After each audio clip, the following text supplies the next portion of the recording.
for your word, for sharing the scriptures with us so that we might study them and learn more. I pray you help us to understand your word and then to not just become hearers of the word, but doers of the word, that we'd be inspired by the works that you do in men, and that we'd seek to have you be more involved in our lives, and then us seek to draw other people into your kingdom. I pray you use us and teach us this evening in Jesus' name. Amen.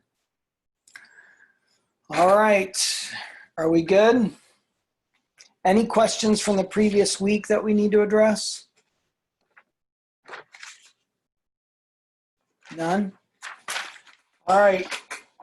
Then let's go ahead and start in chapter 34. So we have 34, 35, 37, 38, 39. Those are the chapters this week. Next week we have 11 chapters. It's probably one of the more reading. Oh, this week we're reading 4. Next week it's a little bit longer than usual. So the first chapter is kind of a strange one. It's Dinah, and which is looks like Jacob's only daughter. And it looks, when you're reading the text, it looks like somebody, the son of, Hamar's son or whatever, Shechem, raped her. And then, but it's odd because it doesn't sound like Jacob's like super upset, somebody did that to one of my daughters, I'd be extremely angry, right? And so I try to delve in to find out what could be going on culturally here. And there's a lot of things to figure out. It's totally unacceptable in ancient times for this to happen because it's in a time of arranged marriages. You have a daughter, somebody pays a bride price, they set everything up with who you want your daughter to marry for various reasons. And ways people would circumvent the arranged marriage would be to have intercourse before they're married, because once somebody is violated, it's harder to find somebody to marry the daughter. And so if the one who does this then has to pay an extremely high bride price to marry the girl. And when you look at the passage, it is an extremely high bridal price when everybody in the community has to be circumcised for this one marriage to take place. So that's what I think could be very well going on here. If she was really raped, I just can't imagine that someone that's violent and forced to say, hey, well, let's get married. I think my guess is it was probably more consensual. Maybe it was a little bit more force, but we don't know exactly how force. But anyway, Joe, did you have a question? Unmute. You're still muted. I think he's working on it. No, I got my iPad, so I'm just bouncing back and forth between different versions too. And you go to the older versions and it just says laid with her. So, the word's not a very common word. It is used for both rape and also just in an inappropriate, sexual activity that wasn't appropriate. So violated could be her father. Could go either way. Huh? Like he disrespected her father by doing that. They both did, possibly, by the way it reads in some of the older versions. If it was consensual, yes. If it wasn't consensual, that's a different thing altogether. And so that's what, to me, it makes more sense in the passage. It's still a shameful thing, right? Right, because I didn't rape Kim. Her and I laid together, and then I had to go talk to her father when we got pregnant. Right? When you read on, that's what it sort of sounds like to me. Yeah. And when I got a girl pregnant in college, it wasn't exactly the most honorable thing. I wasn't proud of myself, Right.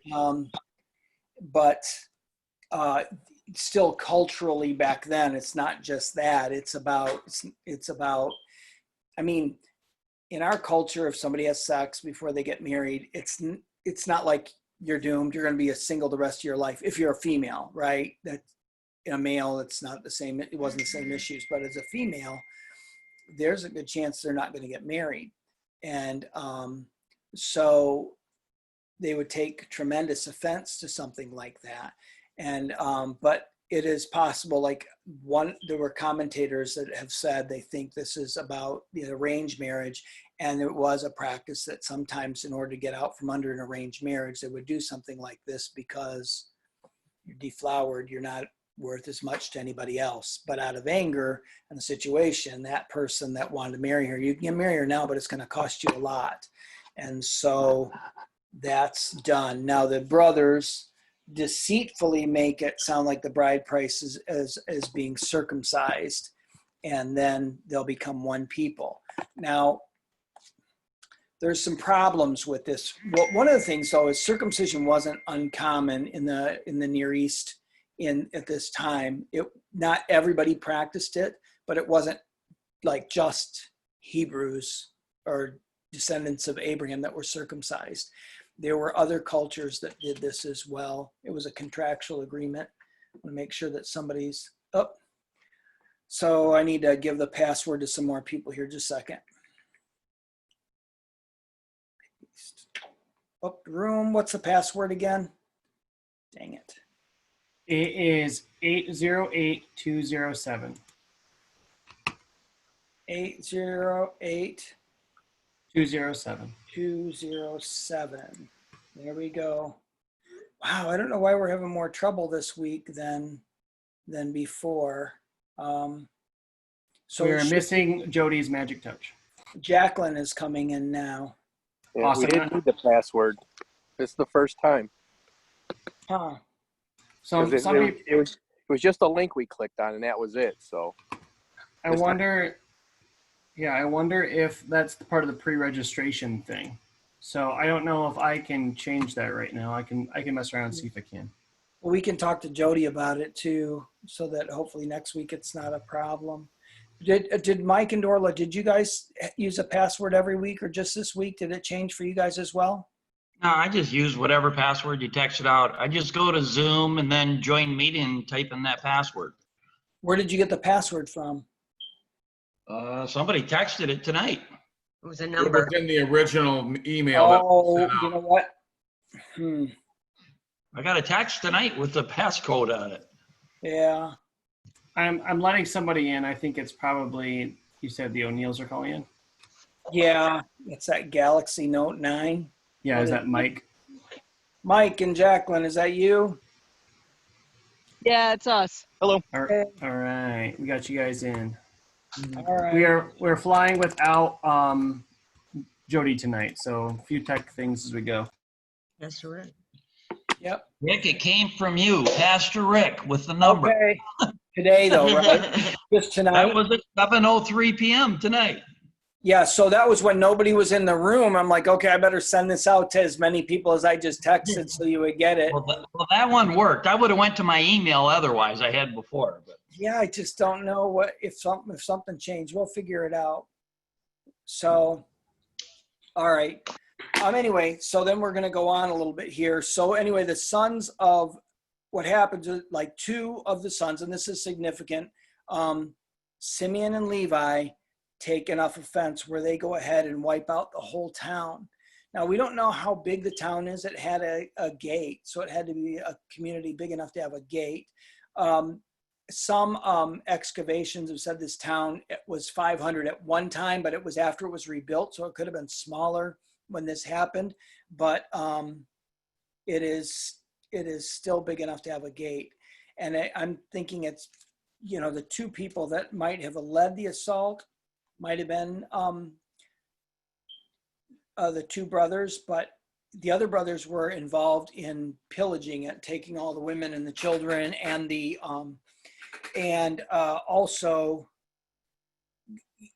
but I don't know how two guys kill the whole city, even if they are circumcised. So they probably involved servants of theirs as well. It doesn't say how they did it, but those two are the ones where the guilt falls. And you will see this affects and this is going to come in place. Remember I talked about your birth order. You had the birthright, and then you had the blessing, right? There's two different things. Both are supposed to normally go to the oldest son, right? When you involve different mothers, then it's like, who's the firstborn? Who is the one that becomes, inherits the blessing, and who gets the the birthright. The birthright is 2 times all your siblings for your inheritance. And so, and the inheritance for them is not now inheriting a bunch of sheep and goats. It's going to be in the land. They're going to be a part of how much land they get generations later, that birthright takes on a lot more significance. And when you look at what happens, you're going to see the firstborn Reuben. I don't know if this already happened yet or it's coming up, where Reuben, I think it was before last week's reading, Reuben has sleeps with his Rachel's, it's Jacob's concubine, but I think it's Rachel's handmaid that she gives him, Bilhah, sleeps with her, and Jacob's really upset. Well, that takes Reuben, the firstborn, and he's no longer he doesn't get the birthright. So then it would go to Simeon or Levi, and these two, in order, do this, and it takes them out of the birthright. The next one in line is Judah. And, it's where the blessing goes. I'm sorry, tracking the blessing here. The firstborn that gets the birthright actually turns out to be Joseph, as we'll see when at the end of the book of Genesis. But this event right here knocks Simeon and Levi out of the blessing. So the Messiah doesn't come through them. The inheritance of being where the one who comes that becomes the blessing to all the nations of the earth, not through those two. So that's a significance here and why it becomes important as you see the lineage where Jesus Christ comes through. This is why it doesn't go through Reuben, it doesn't go through Levi, it doesn't go through Simeon, because of these things that are listed here in Genesis. And this is before they ever know. This is written before they would ever know that a Messiah is coming through Judah. At the end of you see these clues as it unpacks, everything points to Jesus and everything comes through Judah. As you see the blessing at the end of the chapter, when Jacob blesses each one of his sons, you see it. But the writers, I don't know if they saw all this coming back then, but everything points to Jesus. Everything's coming through Judah here. All right. Even though Judah's not the greatest of brothers. So actually, it's in chapter 35 where Reuben sleeps with his father's concubine. Where is that at? Oh yeah, that's his Starts on verse. Where was it?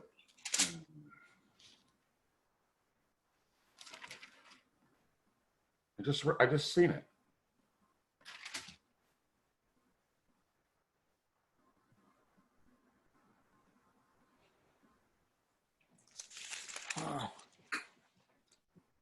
Oh, it's verse 21. Yeah, verse 22.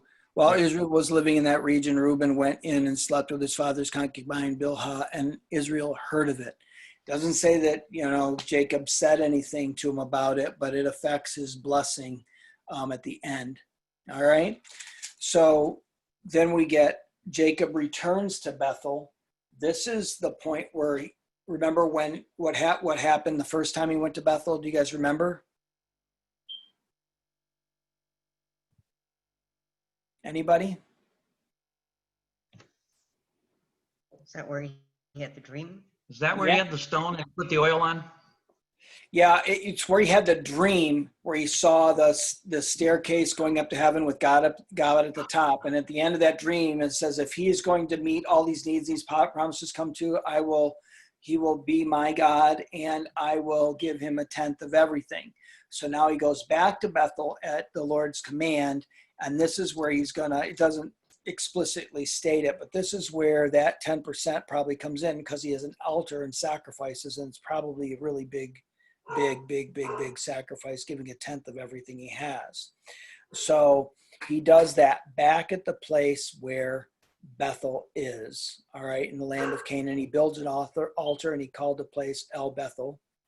And then because it was there that God revealed himself to him when he was fleeing his brother. That's verse 7 of chapter 35. All right. And then so Deborah's nurse died. And then where we get down here, Rachel and Isaac both die here. I think the thing to notice here is Rachel dies on the way to Bethlehem and giving birth to the last son, Benjamin. It is interesting that she told her husband, "Give me children or I die." And so he gave her children and she died. But the other thing about it is that it is real common in those times that when you give birth that it costs the life of a mother. It was a lot more dangerous back then than it is today. It's kind of interesting because we had all our children at home births. And when I first did it, it was like I was scared to death. I was afraid the midwife wouldn't show up and I would have to figure out how to do this for one of the things. But I was just afraid something would go wrong and, I'd lose my wife and child or something. But then I was told, it's a natural process. It's not a disease. You go to the hospital for diseases, but yeah, it can be very dangerous when you know what you're doing. But if there are dangers, then you go to the hospital, and then they save lives when things are in danger. So, Heather's coming in. Do you see that, Lucas? Yeah, she is. She should be called in, so I can unmute you, Heather, if you want to say something. So, not right now. okay, we Hi, can hear everybody. Hello, Heather. I'm glad you're here. I'm here. Yeah, made it. Sorry about all that. Yay! I'm glad you're here. So I'm gonna mute you, but if you have for some reason there's trouble unmuting, just like send me a text and I'll be able to unmute you. So I think Lucas, if you just want to leave her on, I'm okay with that. That'd be the only one that's left. okay, all right, we'll leave Heather unmuted. So just be careful. Heather, you're privileged, so Don't react out loud with a bunch of cursing or something. all right. Any questions through chapter 35? Yes, Kevin. Doesn't it just seems kind of odd to me at the end of 34. Jacob says to his two sons, "You brought trouble on me by making me a stench to the Canaanites and the Perizzites," and says a couple other things. And then they replied, "Should he have treated our sister like a prostitute?" And then boom, it's just done. There's nothing else. Yeah. It is interesting. I read this in one of the commentaries. It's interesting that they say, should he treat our sister as a prostitute? Now, that also is an indication that it probably wasn't rape, that he used her to circumvent the plans of her father. All right. If he used her that way to circumvent the father, so he get what isn't really his, he wants to, and even in the agreement to unite the clans, it's all for what he gets. He gets her and the city. If we get them, we get to share the wealth. It's going to be better for us. It's all about, let's do this for us. It's not about them at all. And that these two brothers say this is like, should we have treated our sister as a prostitute?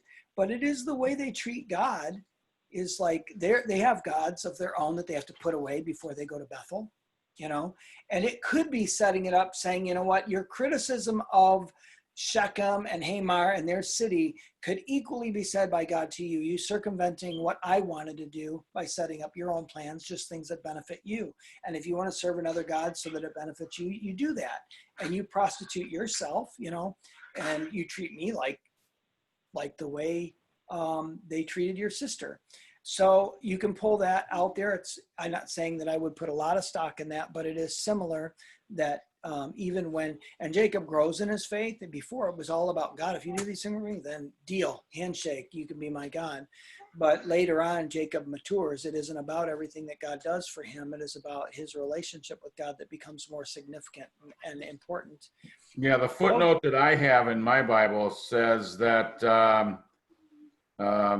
their desire for justice was right, but their ways of achieving it were wrong. Because of their sin, their father cursed him with his dying breath in chapter 49, 5-7. And then generations later, their descendants lost the part of the promised land that was allotted to them as well. Well, when you look at what their inheritance was, this is pretty interesting. So when they get their inheritance, the Levites don't get any land. They get cities, but they don't get land. But they're also privileged. But they're privileged because of Moses not because of their ancestor Levi. Simeon is absorbed into Judah. Now, if you get to Revelation, the tribe of Simeon still exists, but Dan doesn't. Don't ask me why. That would take a lot more study, and Revelation is really difficult to kind of pick apart. But Simeon gets some of the worst land of all the Israelites, and you've got this huge territory like this for Judah, right? Everybody else is getting these small pieces all the way up as you go up to northern Israel. Benjamin gets a small piece. Ephraim and Manasseh gets a lot of land on both sides of the Jordan, but Simeon gets a piece of land that's a little circle in the middle of Judah. They really don't get much of their land. They're completely landlocked by Judah. If your Bible has a map in the back, you can see it. I don't have a Bible with, well, actually I do. I can show you that all that green is Judah. The blue in the middle is where Simeon's land is. It's right in the middle of Judah in the southern, the southern part of Israel. But then all these other tribes get better land. So I remember one of my professors saying, yeah, Simeon kind of got ripped off. They didn't get the land everybody else did. But he didn't really talk about what Simeon did that probably cost his ancestors decent land. So, all right. Any other thoughts or questions on those parts? All right.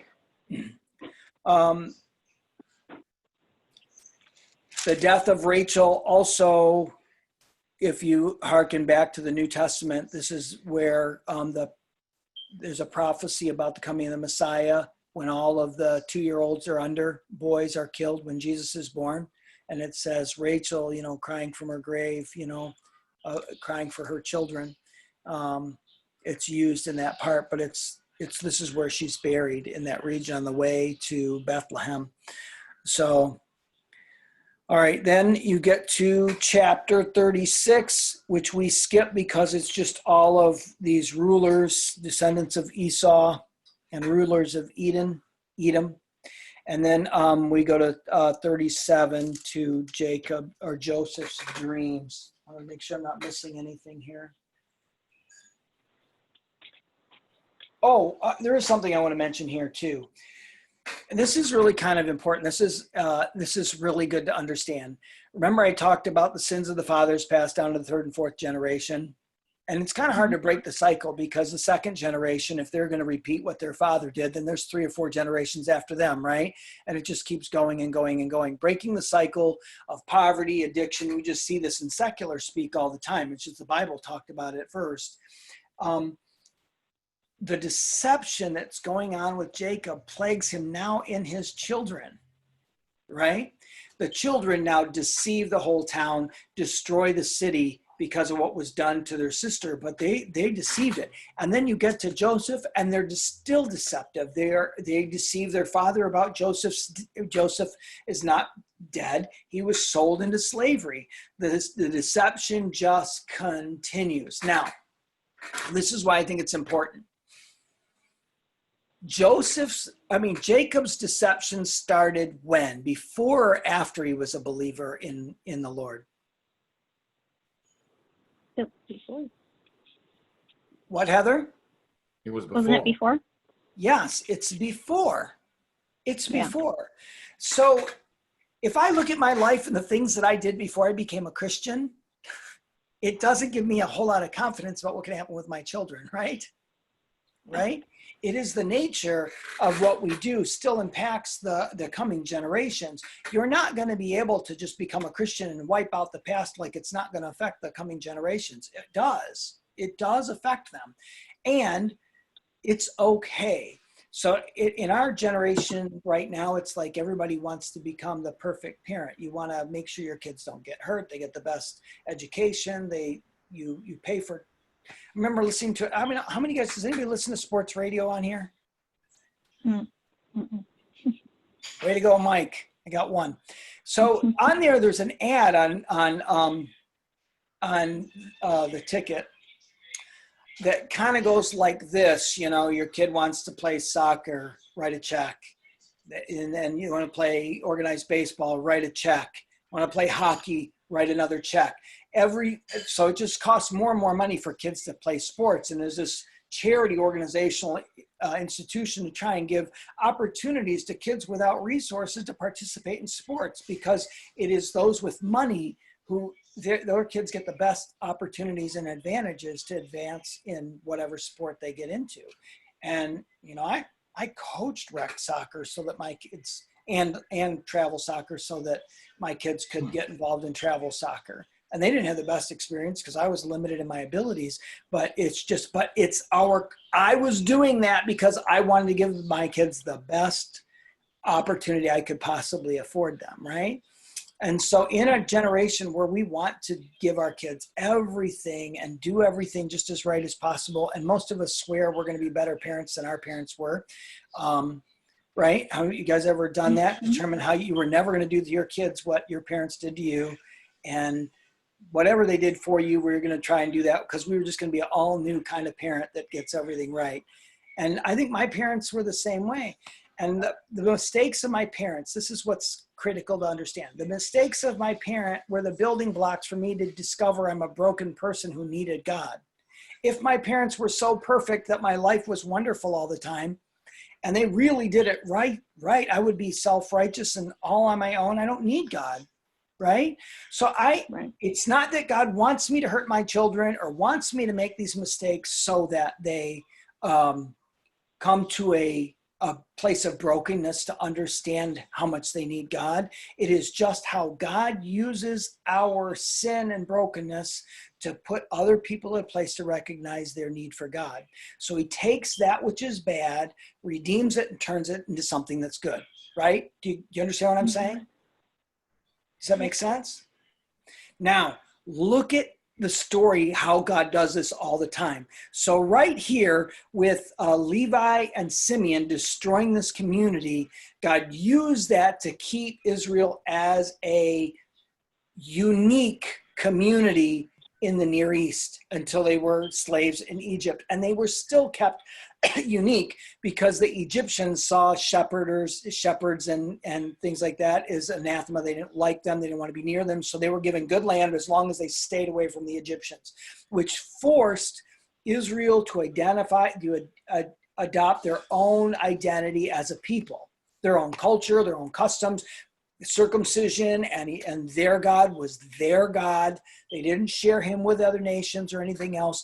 Their identity was preserved because God didn't blend them with Shechem. If they would have, they may not have ended up down in Egypt to begin with. And they might have lost their unique identity and just become another group of Near Eastern people. And I say Near Eastern because it's a better description of the area than the Middle East, because it would have been from the Roman times and Western Europe. It'd been Near East. Then you got Middle East would be like India, and then Far East would have been China and Southeast Asia and Korea. So anyway, so these Near Eastern peoples, they would have been lost to us, just like, how many guys know where the Edomites are? You don't know where the Moabites are. You don't know where Ishmaelites are. They're all just Arabic, Middle Eastern peoples, right? There's no real distinction. You have this one unique group of people, Jews, right in the middle of everybody else that have a bunch of Islamic traditions, but they're just not, and they have some cultural difference, but it's not tied to these ancient times. It's more contemporary, where the Syrians are different than the Arabians and the Egyptians and stuff. So they would have been lost. So God protects the story, protects what's going to happen for his redemptive plan, using all of the evil things that happen out of the way, and still becomes a part of his plan. He takes that which is bad and redeems it into something that's good. So it's really important to keep an eye, because that's a theme in the scriptures as you move towards God's plan. It's not like he wanted Shechem's town to just be destroyed, but since it is, he's going to use that to protect the identity and uniqueness of the nation of Israel. All right. Any questions? I got a quick question for you. Yeah. You mentioned Jacob and his deceitfulness and whatnot. And do you think that when they're talking about how Rachel she pretty much encouraged him to deceive her, to deceive him. And so I guess you could say, or you could surmise that, well, would he have done it if his mother hadn't put him up to it? And you don't really know. But so my question is, before that happened, if you'll remember, when Esau was out hunting, and he came back and said, "Give me some food, Jacob," because he had made some, or give me some food. Yep. And he asked him, "Sell me your birthright." You think that they put that in there to show that Jacob was a little bit more deceitful than what we thought he was, and he really didn't need his mother to encourage him to do that?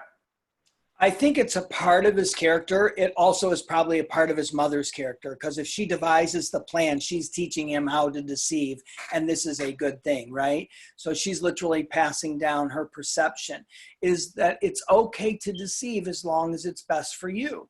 So it's not really being deceptive with the soup, and his name isn't really about deception. It's more like a conniver, one who grasps to take over. So he's pulling on his brother's heel, meaning I don't want him first. I want to be first.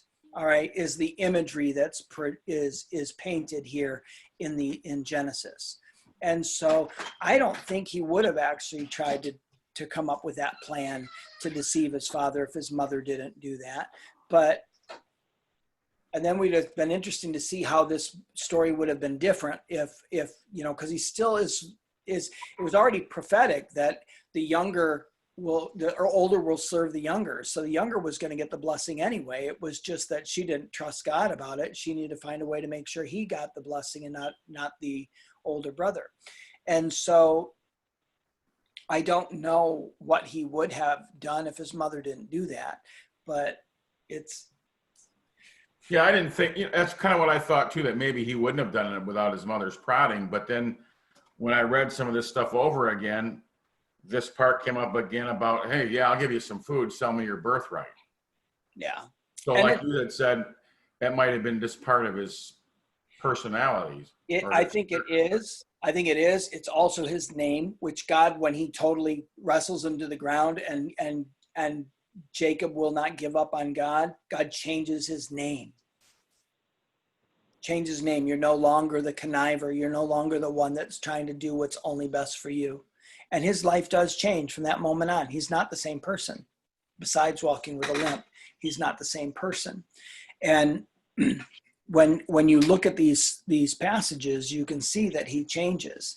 And he's afraid, that the nations are going to destroy him because of what his sons have done. But God allows fear to scare everybody off from attacking him after that anyway, so that they're protected. But he's deceptive, and it is what he has to own. And man, what goes around comes around, because he is going to suffer more than his father did. Deceiving his father, deceiving his brother is not, that deception is multiplied when you see what his sons do to him. So, which is coming up then starting in chapter 37. One of the things I had mentioned on Sunday was about his coat, that it probably wasn't a multicolored coat. It might have been ornamented. We don't know. The robes, depictions of them are actually status. So Joseph wouldn't have only been favored. He was also given an administrative role, or a role over his brothers, that was symbolized by the jacket, the robe. It either had long sleeves or it had a sash or something longer. There's different ways of having robes that would have had more status. So his brothers didn't just resent the favoritism. They resented the fact that he didn't have to work in the fields. It was beneath him. He was too good for that. He wasn't going to watch sheep. He was going to be a management position. And so because of the firstborn of that wife, and maybe other reasons he liked him as well, he said he loved him because it was a child in his old age. For whatever reason, Jacob did not give the same responsibilities to Joseph as he did his brothers. And you can see that in sending him to check out and see how his brothers were doing instead of him. Why wasn't he out being a shepherd with the sheep anyway? He's 17 years old. He could have done that. He didn't. So his father put him in management is what's going on. And it's no wonder why the brothers would have been angry about it. You know, they're working in the fields harder than he is, and then he gets to be manager just because he comes around last. You know, they didn't make sense to them. So then he has, so now he's got the robe that says he's management, and then he has dreams that says, I am seriously over you guys. Because they would have taken dreams seriously in ancient times. And though I've read some things where there were like dreams that are written down. Nations would keep cataloging all these dreams because they meant so much to them. Not only the dream, but all the answers. And there was like one guy that was the cupbearer to another king in like Samaria. And he had a dream where he was going to supplant the king, that he was supposed to, you know, kill the king and his blood would be at his feet and whatever. The king just reinterpreted the dream to say, no, that's your blood at your feet, you're dead, and killed him. So, you know, but they would just kind of twist the dream to mean something else. The meanings were a skill and art that had to be learned, but they could change them, but they took them all seriously. So when he has the first dream that his sheaf grows way up and the other ones bow before him, that is a dream to validate his leadership over them. So they resented that. That wasn't just about his future. That was also what was going on in the present. And then when the sun and the moon and the stars were bowing to him, anybody pick up something that's kind of interesting in that? How many stars were bowing to him? 11. Right? And that would be his 11 brothers. His brothers would have figured that out. His youngest brother is Benjamin. Who's the sun and the moon? It's his mother and father. His mother's dead. Oh, that's right. Leah, maybe? I think that was Jacqueline, right? Yeah. What did you say? I said, was it Leah? It is very possible that Leah raised Joseph because his mother died probably like he was like 10 years old. So he could have seen her as a surrogate mother. That is possible. It is also possible that it has much more to do with the future and the tribes, the descendants of all of Joseph. Everything submits underneath Joseph. It could be that he becomes the patriarch that's most favored over time, even though his lineage doesn't go through Christ. But there's a number of different takes people take on that. I think it's probably his stepmom or surrogate mother, and then also his father. It's obviously his father bowing to him too. And then it's one of submission, but it's literally played out very vividly when you get later on in the book that Joseph becomes second in command in Egypt. They would have never seen any of that coming. He was just management. He was going to rule the family and be the patriarch of the family. They had no idea what this is really going to mean, which is a much bigger deal when he rises in power in Egypt. So let me see here. Also, think about this from Joseph's standpoint. Joseph has these dreams and they're cool to him, right? It's like, my future is awesome, right? So, I mean, if somebody came up to you and you really believe they're prophetic and they give you a prophecy about how great your future is going to be, you're going to rule over many nations or whatever, it sounds awesome. There was no dreams in the middle about, 11 years as a slave and in prison. Nothing, right? It's just about your future is grand, which he probably loved. He had no idea what it was going to cost him to get there.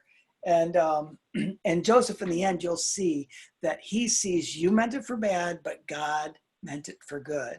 And the way he allows that to happen and embraces that is something that we really need to learn from. I'll probably use that as my message when I get there. But at the time of these dreams, he has two things. He thinks these dreams are his future is golden. He doesn't know it's actually paved with mud first. And second thing is he doesn't know the role that dreams are going to play in getting him to the position God wants to take him. That dreams are going to be so significant. He doesn't know. he just doesn't know at this point. He's just having these wild dreams that make him look to be like he's going to be really significant. And so a couple of things I think about is from the position you're in right now, and you can teach your kids right now, things could look golden and everything changes, right? Winter's coming, you know, the cold always comes. And when it's cold, spring's coming, you know. When it's good, it's not going to stay that way. And when it's bad, it's usually not going to stay that way. And that riding a relationship with God is going to be a series of ups and downs.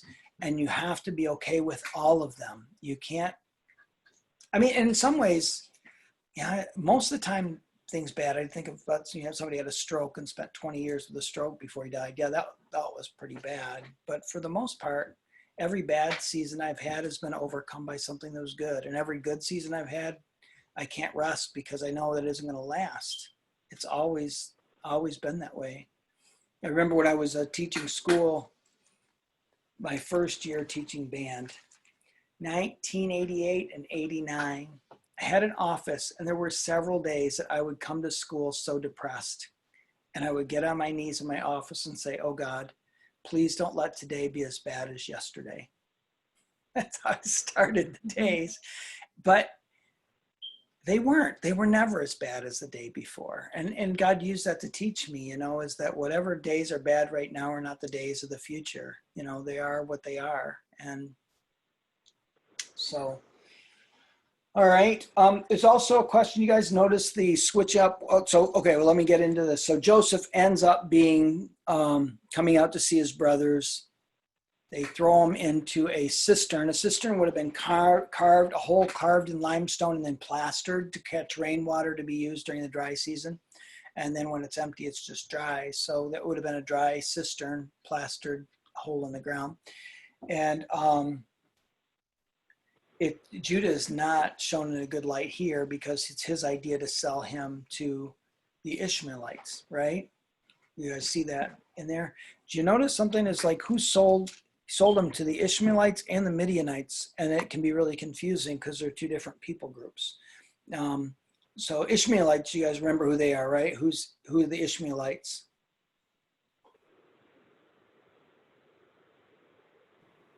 Sons of Abraham, of Ishmael. Right. Abraham's first son Ishmael, they've been his sons. Who are the Midianites?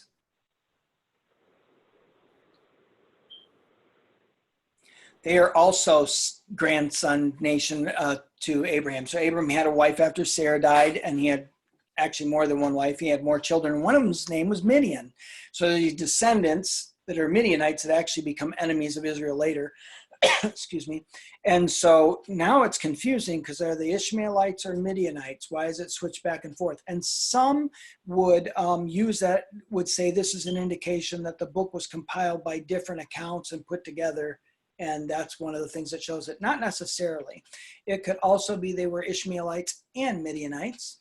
It could be that that the Ishmaelites actually owned the trading company, but the Midianites managed it. So the Midianites were making the profits, and then, the Ishmaelites were making the profits. The Midianites actually negotiated the deals and got paid by the Ishmaelites. There's a number of different answers, but it caught, when I looked at it, I'm like, which one is it? I always thought it was Ishmaelites, and also you see Midianites selling them. So, so verse 28, it says the Midianite merchants. And actually, this isn't the only place this happens. Let me see here. In the book of Judges, chapter 8, this is with Gideon, who's fighting the Midianites who are raiding the land all the time. It switches back and forth. In chapter 8, he calls them Ishmaelites or Midianites, and he calls them Ishmaelites, and then calls them Midianites again. So they're somewhat interchangeable anyway, even when they, hundreds of years later. Any questions or anything on that so far? Okay. Now we get to the fun part of Judah and Tamar. This is a strange story, right? So you have Judah, whose wife dies. He's in mourning. and then but he also, he has his son was married to Tamar. Tamar, just says simply that God took his firstborn's life because he was evil, and he was wicked, and the Lord put him to death, which sounds really harsh. I just have no idea what he did. I just don't want to do whatever that was.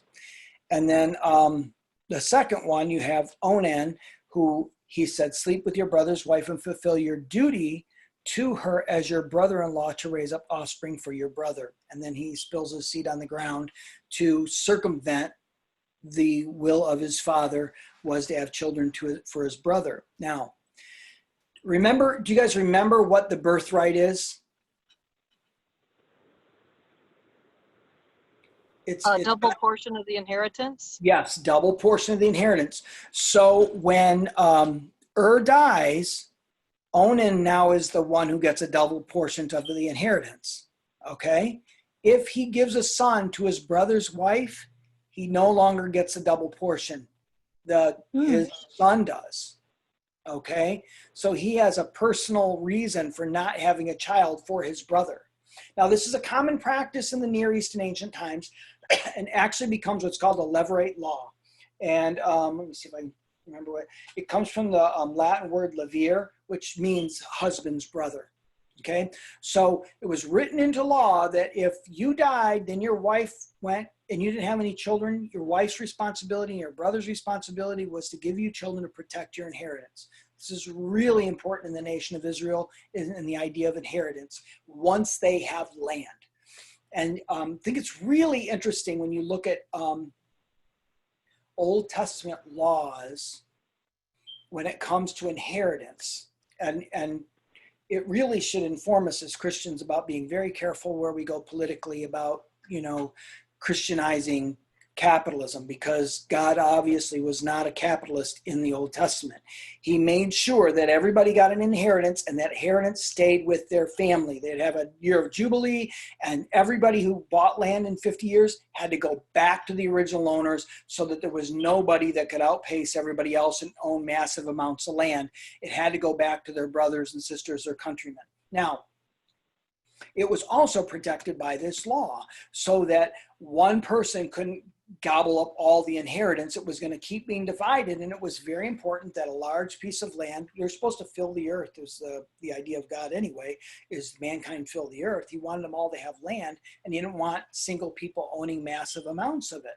So Onan's selfishness about keeping a double portion was what got him killed. It wasn't the sexual act. It was his selfishness about making sure that he was going to get a double portion of land, and his brother wouldn't have any descendants to have an inheritance. All right. Very, very important to God about protecting your inheritance. All right. Especially when it comes to the land. So then also now, when you have a woman whose first husband dies, then marries a brother, and the next one dies, it's understandable that the father would be very nervous about giving the third son to this woman. And that'd be understandable maybe even now, but back then, sometimes that would condemn a woman as being a witch. And so he sends her off to her father's household to wait until his youngest son is older. He really uses it as an excuse. Then after Judah's wife dies, he ends up going to that city, she finds out, and she dresses herself and disguises herself as a prostitute, as a temple prostitute.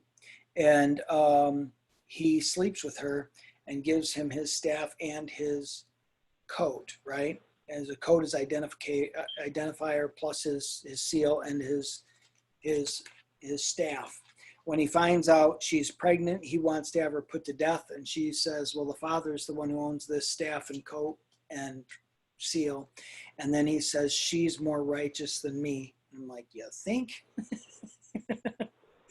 To me, it's pretty obvious, but it's weird. It's like culture. I said this last week. Culture has an impact on us without ever knowing it, right?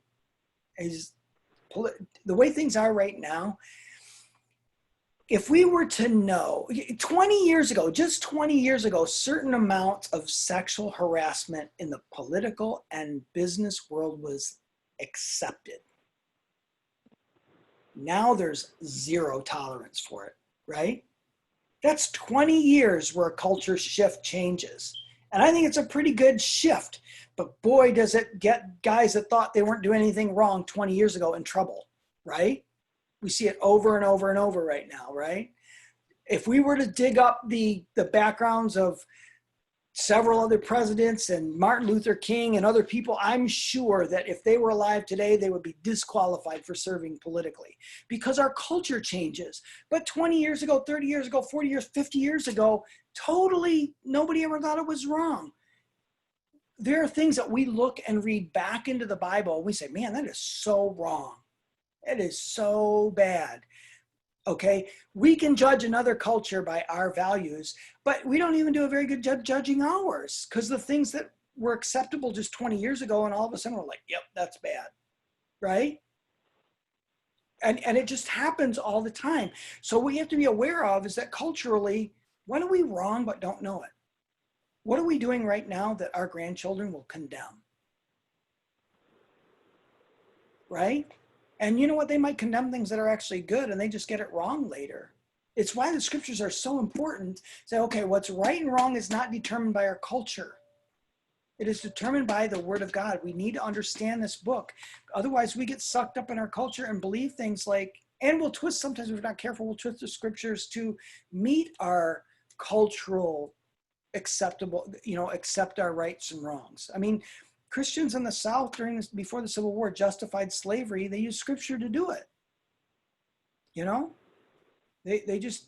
They would use these things. The kings of ancient times in the middle, in the dark ages, justified their kingship as called by God as kings by using scripture to do that. And they were tyrants. They should have never been kings, but they used scriptures to justify it. But it was culturally totally acceptable.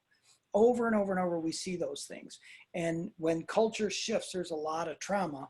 But I think as Christians, we should be leading the way about what's right and what's wrong and try and be honest with ourselves that maybe what we believe about right and wrong, let's honestly look in scriptures and say, is this what the scriptures teach? Is this really, should we be so sold out to these values if they're not biblical? Are they biblical?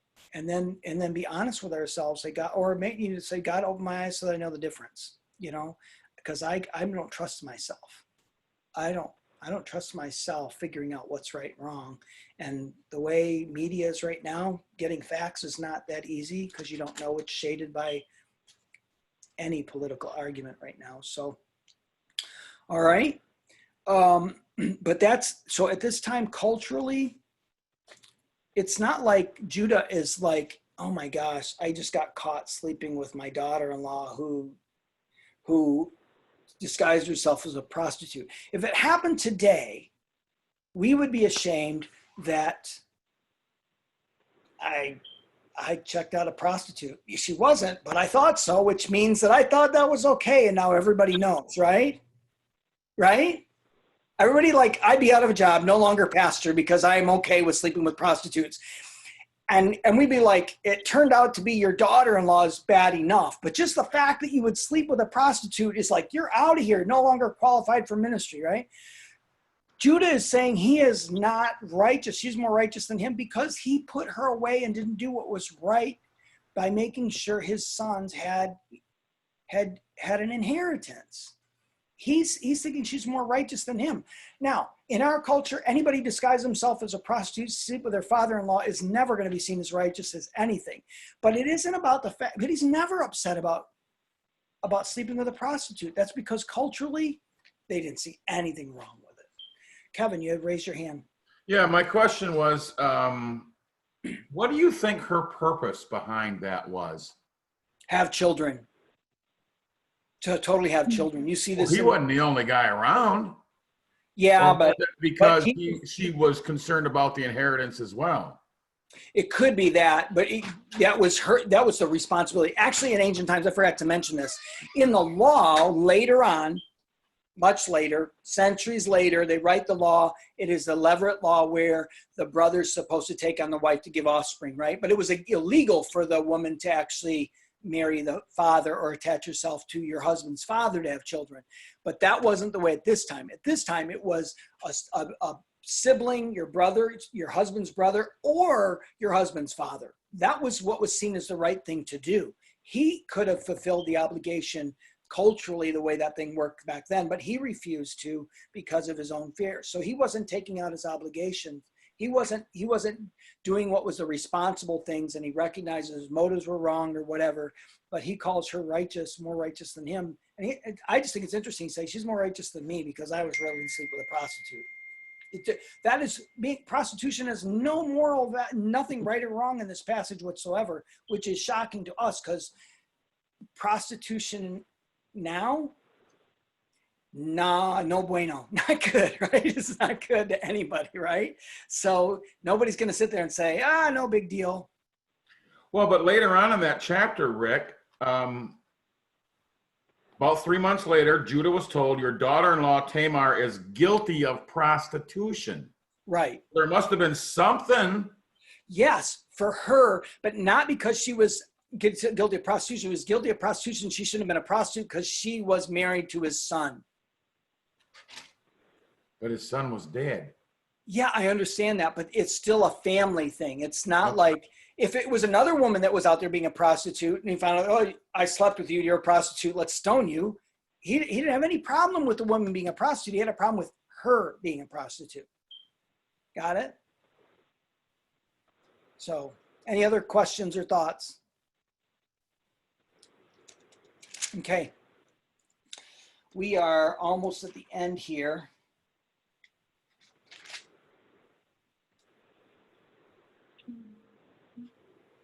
Let me see here. I think that's about it. That's about all that I got here. Then you have Joseph and Potiphar's wife. I talked about that on Sunday. Is there anything you have questions about in that chapter about him going to prison or anything there?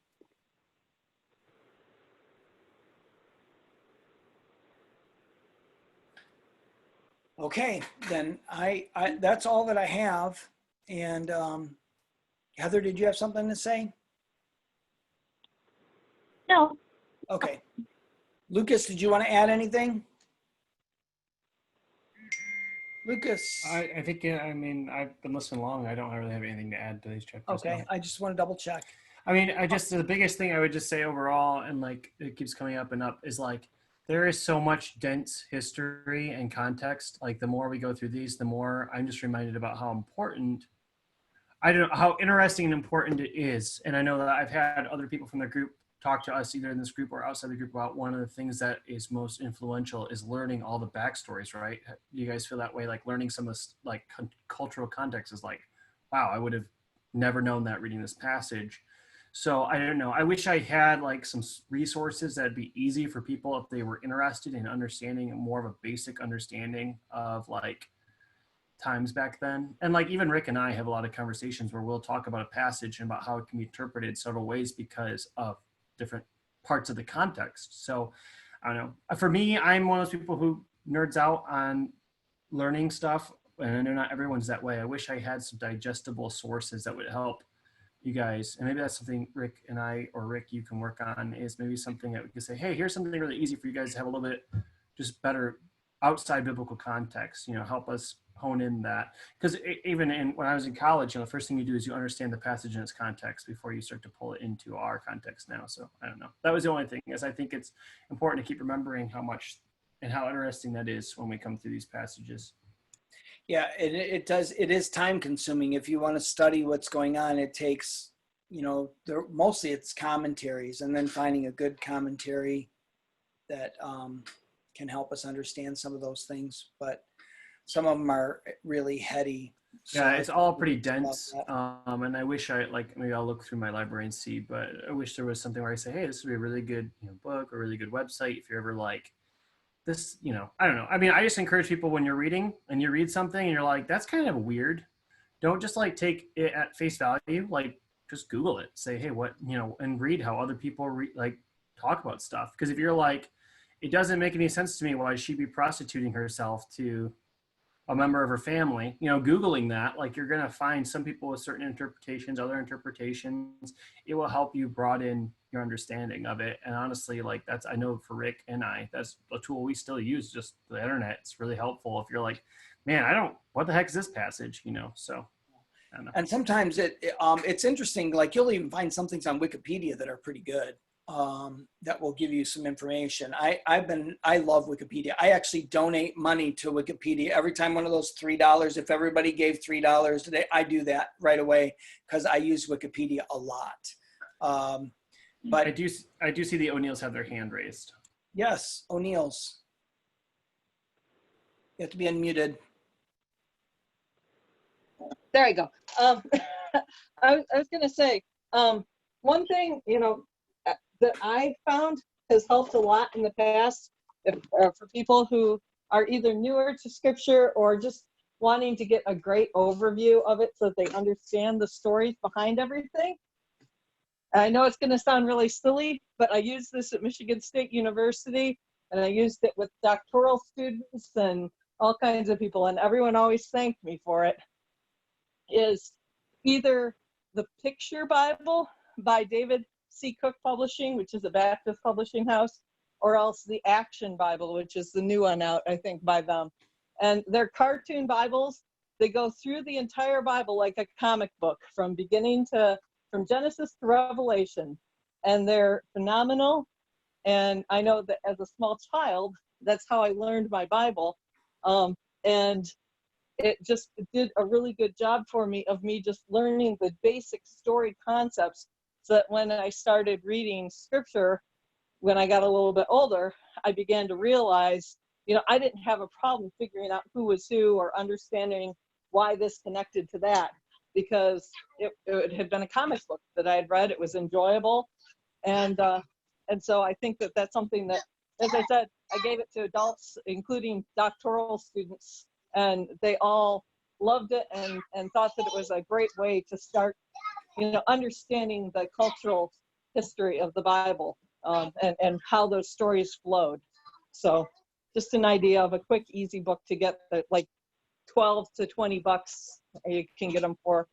Yeah, I have an Action Bible I got in 3rd grade, so I can second that. It's a really good resource. There's a lot of really good stuff in the margins there just to kind of help, really come at understanding passages. So I still use it. I think it's somewhere in my collection. That's interesting because that is the first time I've ever heard that as a suggestion. So I'll have to look into it myself. That's one tool I never thought of or heard of before. Obviously, in church, we've used the Bible Project videos before too. Those are great. If you're reading through like a book, and I know we had the Genesis one up on the website for a long time, but they have those for every book. Those are great to watch. They're like 20, 25, 30 minutes a piece, but they're really engaging, have the animations, and they help really like talk about maybe the point of the book too, and the authorship and the genres and stuff. That's really helpful, so. And the overall what the whole book is about is really good, getting an overview of a book. And I think like this goes hand in hand with the translation conversation we had a few weeks ago too. It's just being, and the reason it's sometimes good to read 3 or 4 things is because you might get someone's really like interpreted viewpoint, and they might give it to you. Sometimes people will give you an interpreted viewpoint as like, oh yeah, this was, this is it's not very helpful to understanding the context. So, I don't know, we can look into it. I mean, I can think about it too. Other resources that are just a little more, hey, here's some information. So. I like anytime you guys stumble across a tool you like, let me know. I know that the Life Application Bible that Kevin reads is a good tool. I have one of those. I still like the Bible Dictionary and Bible. There's Bible dictionaries and Bible handbooks are really good. Commentaries are more costly because you're buying 1 commentary or 2 commentaries per book generally, so they can kind of start adding up. Those are really good resources as well. Joe? The Picture Bible is exactly what got me to learn the Old Testament. I went to a good church back in the day where you did New Testament in the morning, Old Testament in the evening, and I had no idea who this pastor was talking about 90% of the time. And I was in Chicago, and this pastor that we went to church with in Chicago with this family we knew, when I was there for work.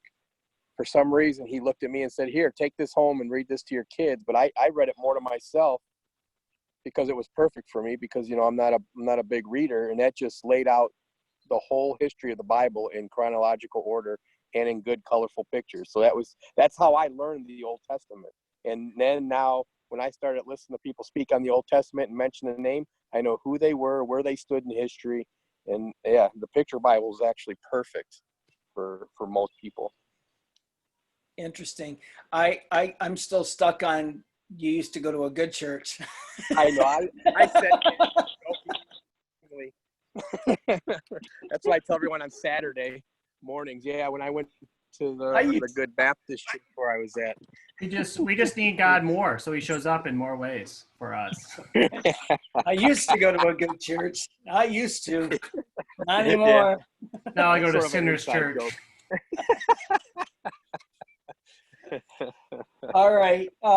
Next week we've got, you should start your reading chapters 40 through 50, and then we will finish up Genesis, and then we are off to Exodus. So I want to thank you guys for coming. I hope you enjoyed it this week. And we have an elder board meeting on June 1st. And then after that, we will, communicate with everybody where we're at as far as what our plans are in the future. I don't have anything to say other than that right now. I've just kind of been collecting where everybody's at, figure that out. But we'll know more after June 1st. And then we'll communicate with everybody where we're going from where we are. All right. Any other questions before we close in prayer? Anybody? Or anything you want to say?